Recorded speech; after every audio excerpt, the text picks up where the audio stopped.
having the experts among us. So Father Anthony, you are most welcome to begin my coffee. Let's clap for him.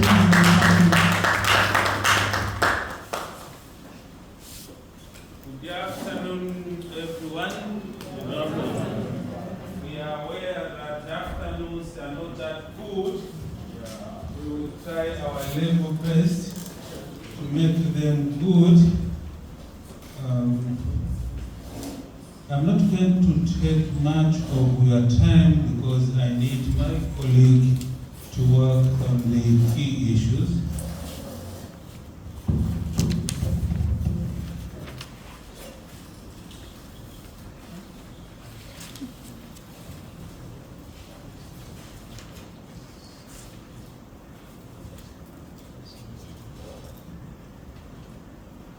It's good to have experts around, you know. When we are stuck. Now he wants to call himself a synod expert. This man was called a friend of Pope Francis, it is true. It is Pope Francis who appointed him to be the Pope's consultant. So we are seated here with the Pope's consultant. So when Pope Francis passed on, we were now happy. We said, this guy is jobless. We are all consultants. But unfortunately, Pope Leo says all that which was approved by Pope Francis continues, so he's still the Pope's consultant. Lucky you. My role here is just to give an introductory note for only 10 or 15 minutes to allow time to my colleague to pass us through the important things.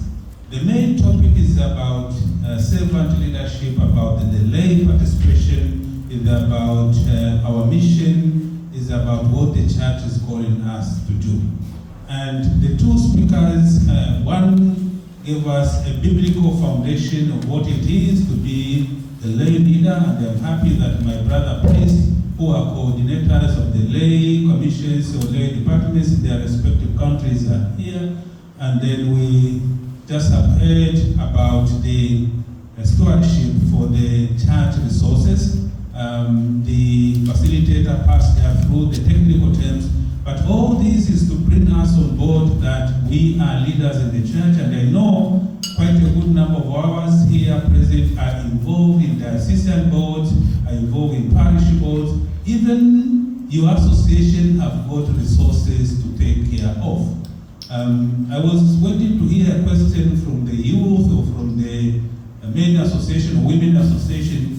You telling the facilitator you are making a lot of noises here. If it is our money we collected from the women, it is our money we collected from men, it is our money we raised from other young people. What's all about to do with all these rules you are putting on here? And my brother priest will say, you guys, you are bringing nonsense here.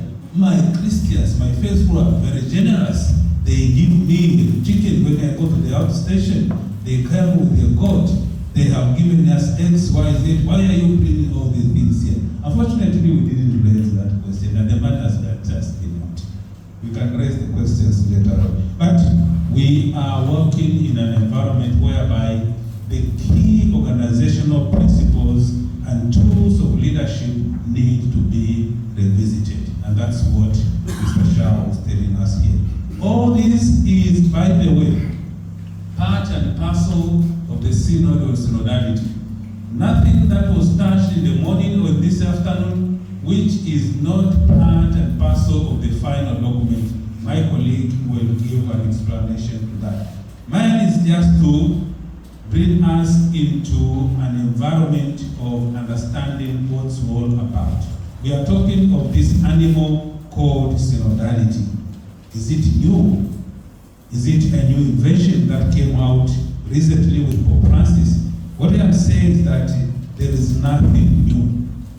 The church has been living as a synodal church from the very beginning of its establishment. It's not new.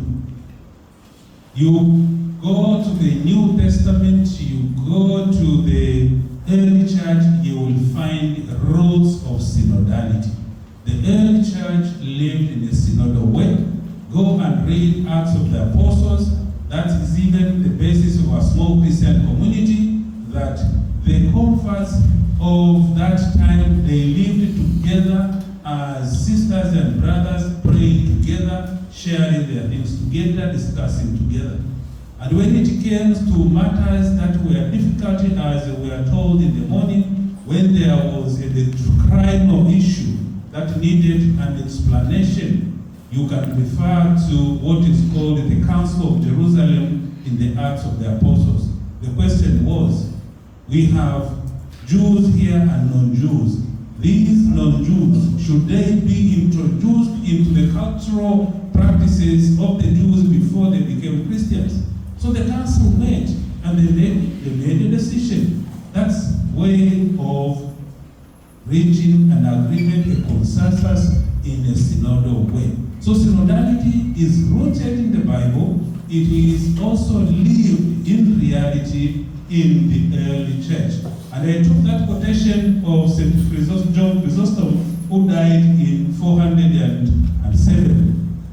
That's the period of the first millennium of the church. This is the man who was the Archbishop of Constantinople. He said, in fact, you can put on the same level the church and synodality, because the church in itself is a community that is journeying together. That is journeying together, walking together. That's the concept of synodality. This concept in between here, especially in the second millennium, the first millennium from year 0 to 1, after 1,000 years, it was very okay. The second millennium, with some political, economical, geographical influence, the church entered into something which was not precisely synodal. The hierarchical nature that came up, the pyramidal nature that came in.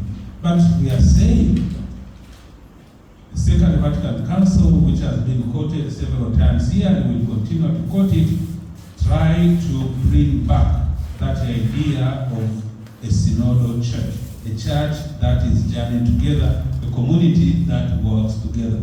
And I quote one of the famous documents of the Second Vatican Council, Lumen Gentium, to use the Latin version for those who knows it.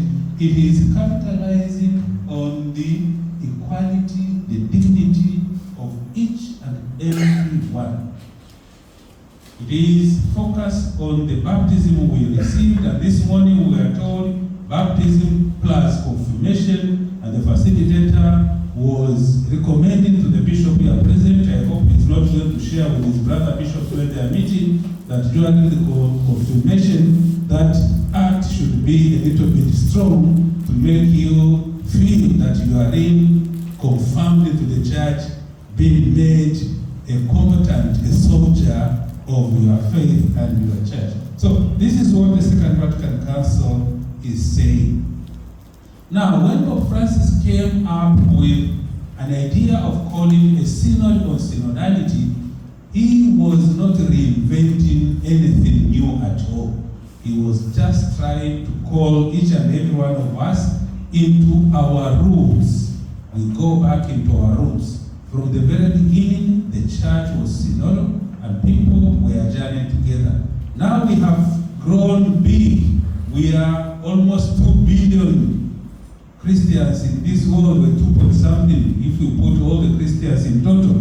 So we are a big guy, so we forgot the roots. Now we are called to go back to the roots. So this journey started in 2021, and a good number of you people here present have been part and parcel of this journey. From the consultative phase, whereby questionnaires were sent, and you people, you responded them in your small Christian communities, in your parishes, in your dioceses. Later on, in the conference level, those people who were there, some here present, they compiled the reports were sent to Rome.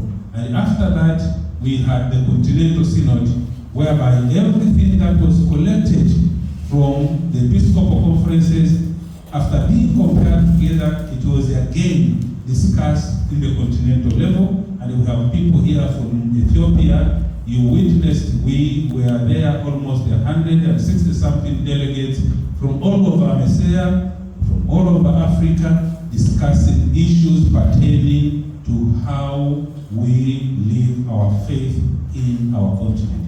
And after that, then, we had the two sessions that took place in Rome. One was in October 2023, and the other one, October 2024, of which, as Sister said, it is true, myself and my colleague were privileged to be part of that discussion. And after the two Rome sessions, now we are in another important and key phase, the implementation phase, which started already 2025, and today we are in 2020.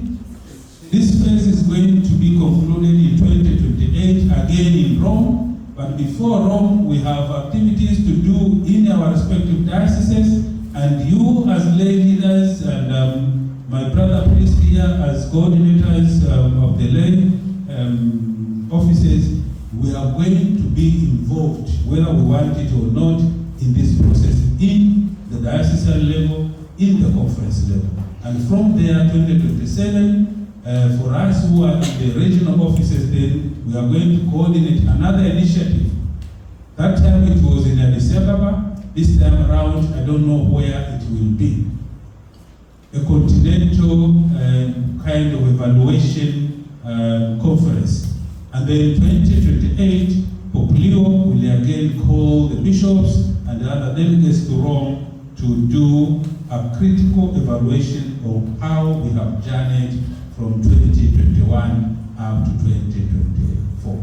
But in order to be now a key player in the implementation role, it is good to understand, to get the ABCs of the fruit of that journey of synodality.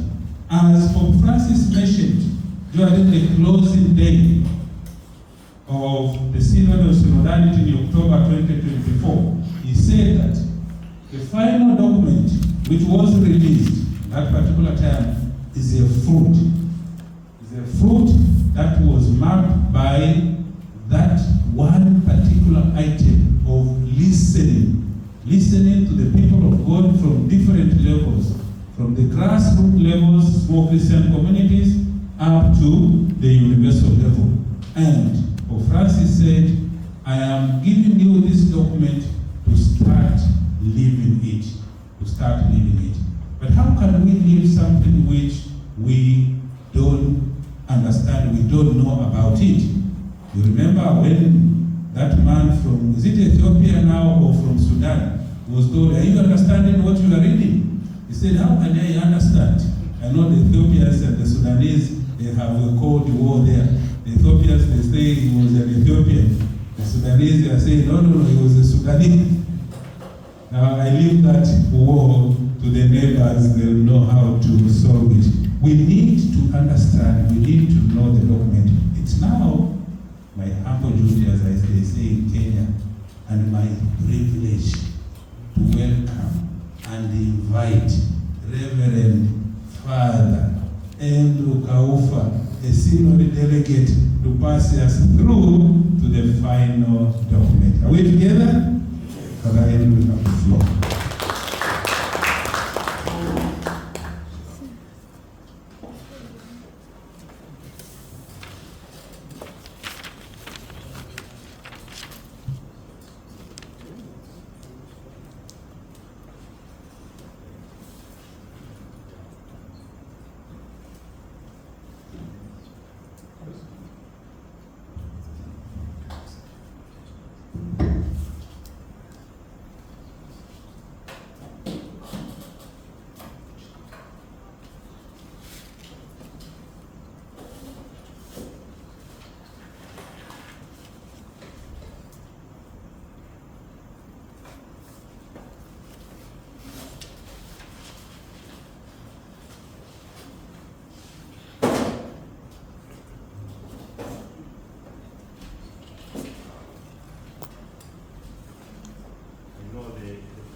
So those who are at the back may not be able to see properly.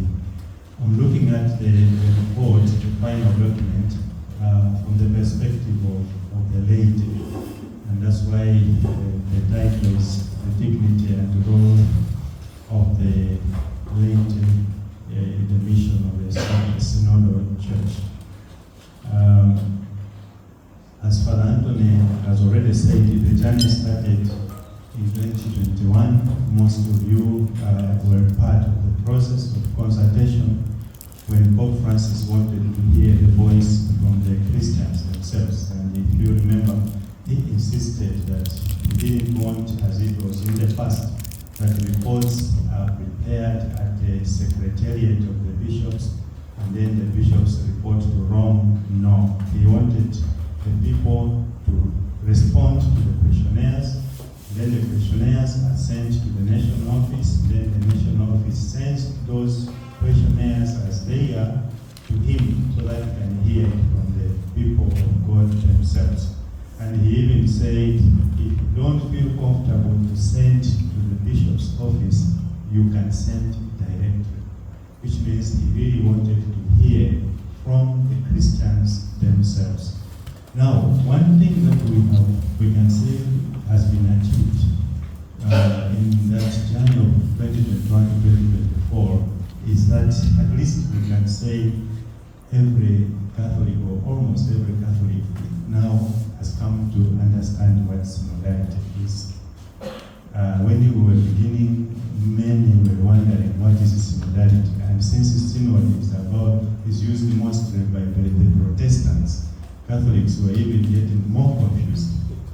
And when we met, as Father Anthony said, at the meeting in the Addis Ababa, preparing our report for the continent, instead of defining synodality, we were just asked to say, from what you have experienced from the time you received the questionnaires to now, what can you say synodality is? And everybody said, it seems synodality means journeying together, listening to one another in the church.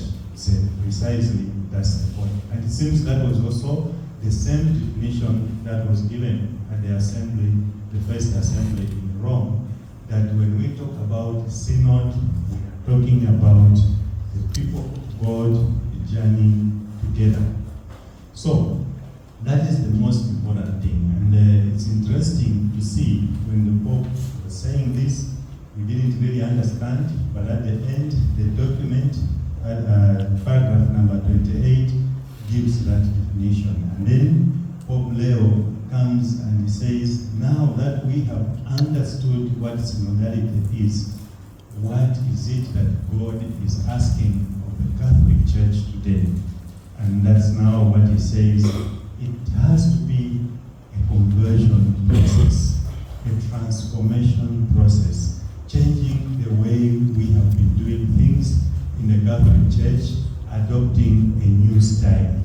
So synodality, he called it a new style of being Catholic, a new style of being church. And we will agree that all the things that Mr. Shayo was saying here, really we have to bring in audit in the church. Indeed, as our Father said, we bring in servant leadership in the church, a lot will change. And that's precisely what Pope Francis said. Let's go back to our roots. How were they doing it? And let's go back to that. And it will bring, indeed, a lot of change. So in the final document that came out, you will see there are 5 chapters. The first chapter speaks more to what most of us have understood, synodality as communion. The second chapter, talking about on the boat together, speaks more to the topic of participation of every baptized person.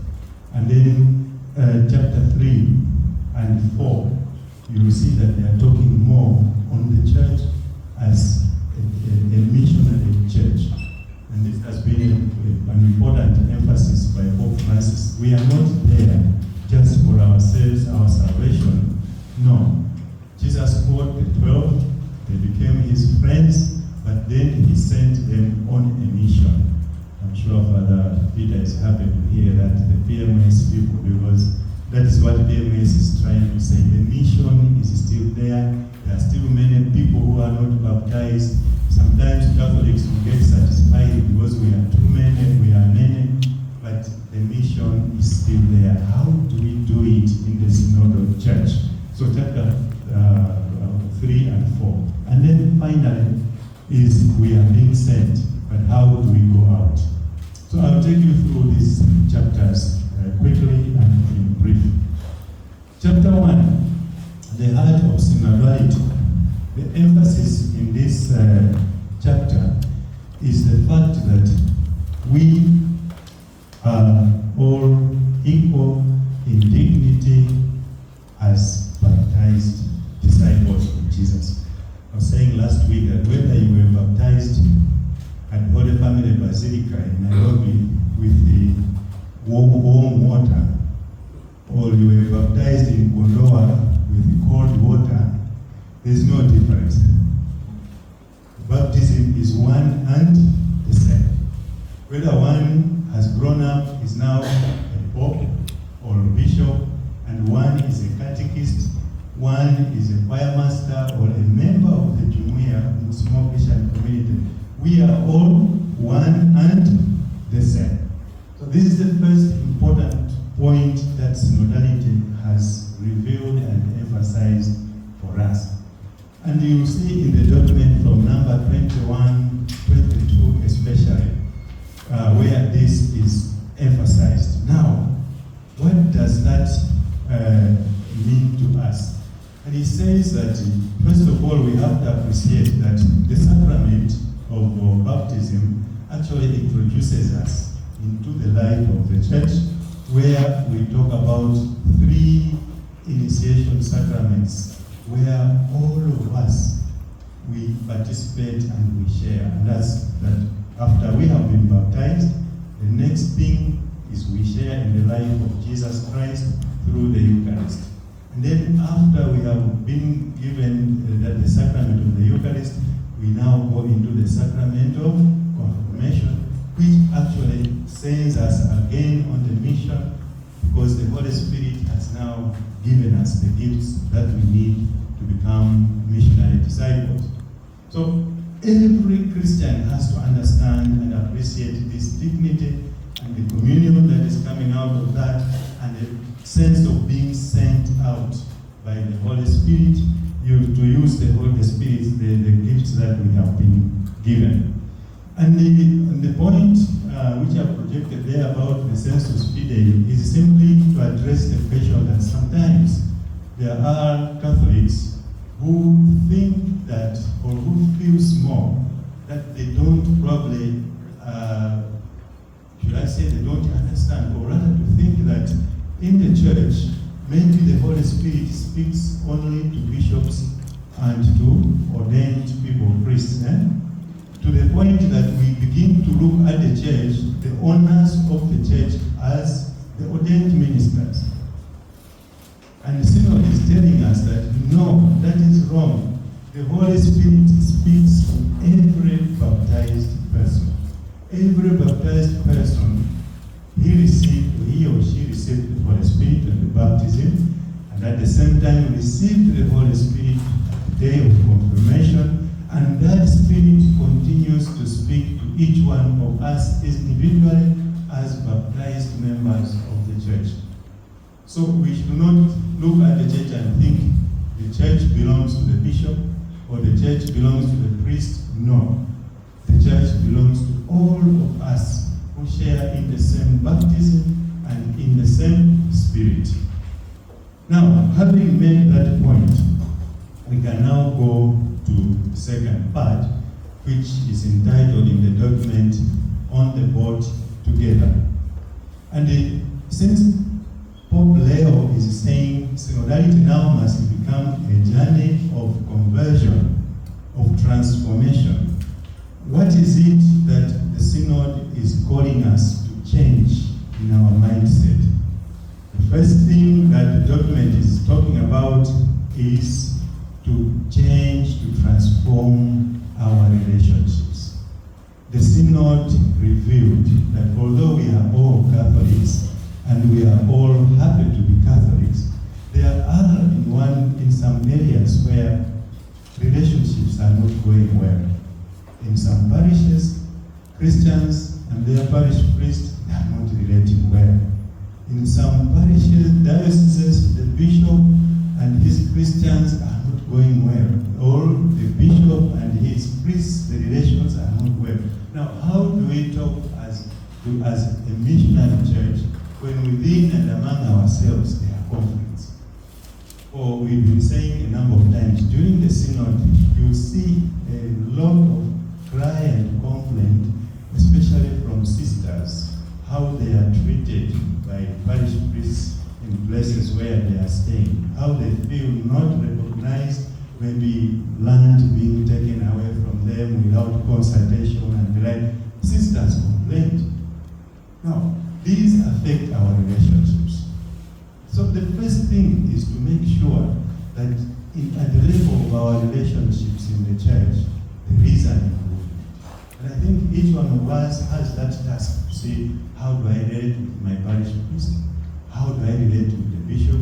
How do I relate with the sisters? How do I relate to the CMA or CWA and the other associations? Because we have to enjoy a good relation as members of one family, the people of God.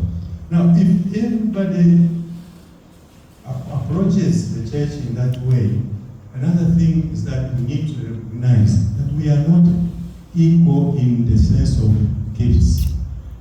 The Holy Spirit, it was the same time of fire coming on the church, but we are told everybody was hearing the disciples in different languages.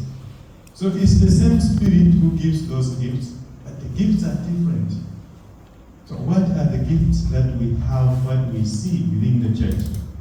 Now, it's at this point that the document also talks about the charisms that are among lay people. Among the sisters, yes, we can see very clearly. Among the priests, some can be seen very clearly. But there are so many gifts which are within the church, in the hands of the lay people, who are the majority in the church, which probably we have not explored enough. And secondly, in relation with these charisms, the gifts which the Holy Spirit has given to each one of us, is also a ministry that comes to it. Usually when we are training seminarians, we ask them, you want to become a priest? Yes. Can you say one thing which you think you can contribute to the church when you become a priest? What gifts do you see in you? The same question should apply to each one of us. Is there one thing you see within yourself that you see you can contribute to the church? Because every member of the church has something to offer to the church. Now, from that charism which you have discovered within yourself, you also discover the ministries within the church which you can do. And that is why the document talks a lot about ministries. And it is very clear in terms of distinguishing the ministries which pertain to ordination. For instance, there are things which a bishop can do, which a priest like me cannot do, because I'm not a bishop. But there are also things which me I can do as a priest, but maybe the lay people cannot do. But there are also ordained ministries which a lay person can do. And this document talks, for instance, lectors. And then we will talk about acolytes, these Eucharistic ministers. Lay people can be assigned by the parish priest or by the parish to become Eucharistic ministers and take the Eucharist to the sick people in the hospitals and in the villages and so many other things. This you don't have to leave them to the priest. We can do them as lay people. And then of course the job which our catechists are doing.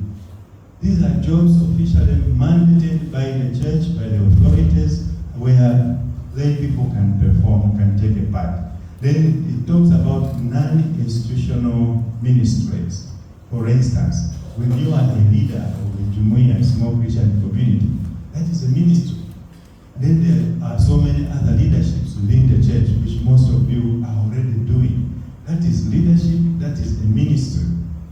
And then there are so many other things now that come from the structural point of view. And I think one of Father Florence mentioned this morning, that in the structure of the church, you will see that for a long time, a lot of appointments were going to the priests or the men, where now there really is a problem. That's when they will think of a woman. But otherwise, first priority was in the man. And during the synod, they were saying, why? Why should it be like that? And that's why Pope Francis, to set a good example, is what exactly he said, Florence said, that there are jobs in the Vatican which normally we thought one has to be a cardinal or archbishop, like to be a prefect of the dicastery. The Pope realized that you don't have to be ordained. So he appointed a lay person, Dr. Ruffini, to be the prefect. Because he's a professional in that field of communication. So he qualifies. Then of late, we used to have a cardinal who was the prefect for religious life. And it was always, a cardinal, it means it was always a man. We are in a world where the majority of religious are women and not men. So the Pope said, then why don't we appoint a woman to lead this dicastery? So there is now a woman, Sister Simona, who is now a prefect. And when she was appointed for the first time, everybody in Rome, they call prefecto, prefecto, prefecto. Now this one is a sister. How do we call her? It was a long debate because it has never happened that a woman holds that position. So these are institutional arrangements, and the synod has shown us that for a long time, probably we didn't know or we ignored, but the canon law provides for women or lay people to take up some of the jobs that we men as priests or men as bishops have been doing. So these are areas which are bringing now a lot of interest. Of late, Pope Leo has again appointed a woman and two sisters to be in the dicastery for appointment of bishops, which means women will be participating in the appointments of who? Bishops. Are you seeing the differences? Now imagine when this type of changes begin to take place in our parishes, in our dioceses, will the church be the same? That's what the transformation